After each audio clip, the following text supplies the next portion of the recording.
Namaste. The divine in me greets the divine in you. I'm Shridika Pillai and you are watching your ultimate Hindu magazine program, Sadhana, the Inward Path, right here on SABC3. Today we celebrate the divine consciousness that restores harmony and balance within and around us. With the excitement of International Yoga Day still in the air, we visit Diego Baldi, a young yoga instructor who is also passionate about Ayurvedic cooking. There is more yoga after that with Kugan and some reflection through Lokeshji and the Ramayan. Yoga itself is a physical, mental and spiritual practice that originated in India about 6,000 years ago. Throughout the ages, yoga has evolved and developed and become very much a part of the Western society too. We recently met Diego Baldi, a fascinating young Westerner who has completely embraced Eastern traditions, teaching us a thing or two about our own ancient practices.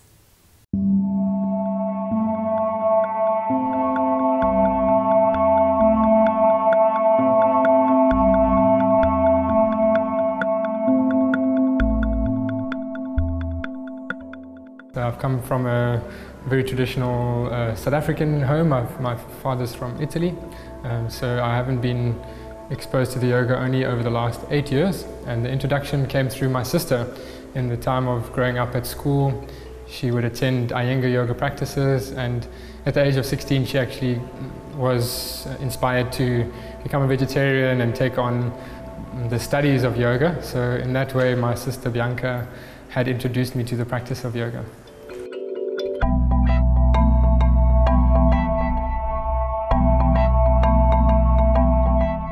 The training and the journey of yoga, I think, is still unfolding, and it's a beautiful process of opening up to be aware in different ways.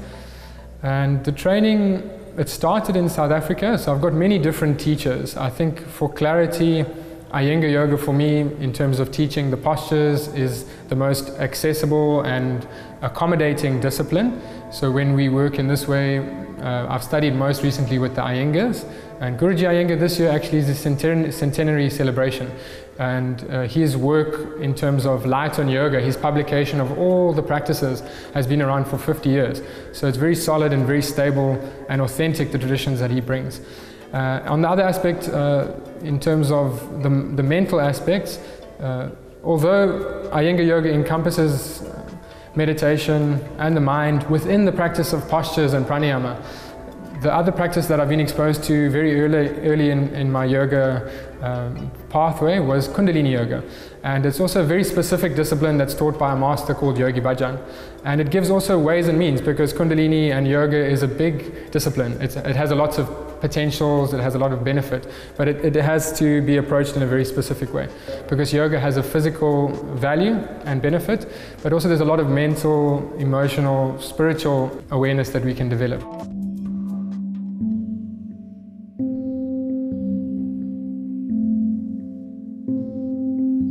Maharishi Patanjali, I think, is very important in terms of understanding yoga, and his appearance to the world and humanity was specifically for the purpose of teaching yoga.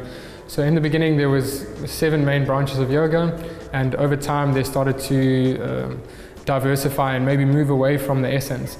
So Patanjali came 500 BC, it's more of a modern context in the terms of the Vedas and the yoga tradition.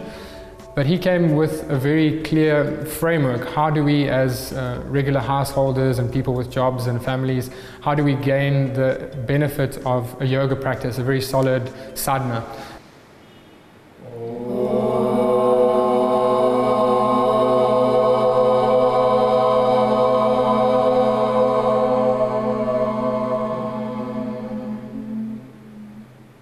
Sometimes our awareness is scattered, our mind is outside of our body and outside of the moment, and we've got many different things that are at play.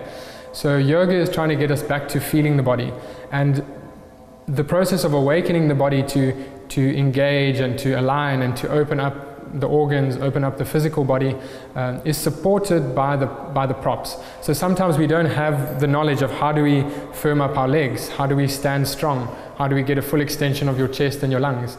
So the props allow us that insight. so that it gives us that muscle memory, it gives us that awareness, so that when we do the postures without the props, the body has learned in a very supportive way.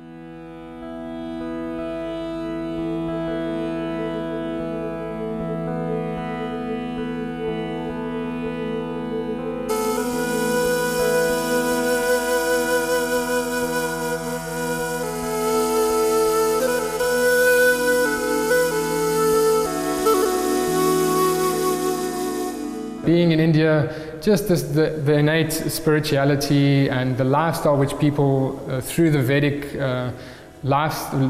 culture has established, such a beautiful, peaceful way of living. So being able to be exposed to Gita and Iyengar's teachings in India was something very special. And then after that, I was fortunate enough to travel again to India the year following for a month intensive. So I was able to spend a 4 weeks process of actually learning the yoga at the institute, which was very special. I've also had the opportunity to do an advanced training in the Himalayas. I did some studies with Ayurveda and also the Samkhya philosophy, the yogic philosophy. And I think it's very important to understand that context. Although when we're teaching, a lot of it is understanding yoga through the body, but having that awareness and being able to go to India to imbibe that knowledge was an experience of a lifetime. Okay, we'll just demonstrate for a moment. I'll show you the action so that we can see and we can watch just for a moment. So the idea is to get the heart in a position where it's inverted and it's restful. So even this is a very subtle inversion. This is one of the first inverted postures after the forward bends that we start to learn. So you come down slowly so you can see your shoulders are actually resting and your back of your neck is very comfortable. So in this position you can actually see your heart is doing a handstand. We get the heart elevated. It's actually a little bit above the head. So in this way there's this similar effect of inverting the body. And you'll straighten the legs to support your spine, to be strong. And the effect of this posture is you lie supine and helps the organs just to settle and relax. And through the movement of blood to the heart and to the head, you find a good balance for the glands and a good balance for the nervous system. So it's very relaxing, and then to come out we'll slowly go back. Having learned and still learning and teaching yoga, it's become my full-time dedication and devotion, and the Yoga Shala has been the space. So Shala is a space in which we can come out of the rat race and we can find a quiet place where we can sit and we can be peaceful, we can find a sense of ease within ourselves. So this space was actually created by Satish Singh as a sanctuary, as a Shala for people to come into practice. And it's been a great space. I mean, it's completely conducive for relaxation, meditation, and the Durban Yoga Shala is a gem within the city. So the essence of yoga is to unite humanity. So I think it's important that people understand the true essence of what yoga is about.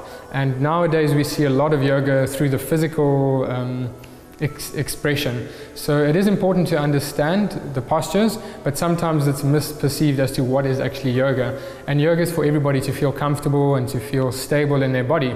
So I think Guruji Iyengar, in terms of his approach to making the postures accessible to everybody, whether you're elderly or young, whether you have ailments or conditions, there's a way and means that we can all progress. Yoga is universal.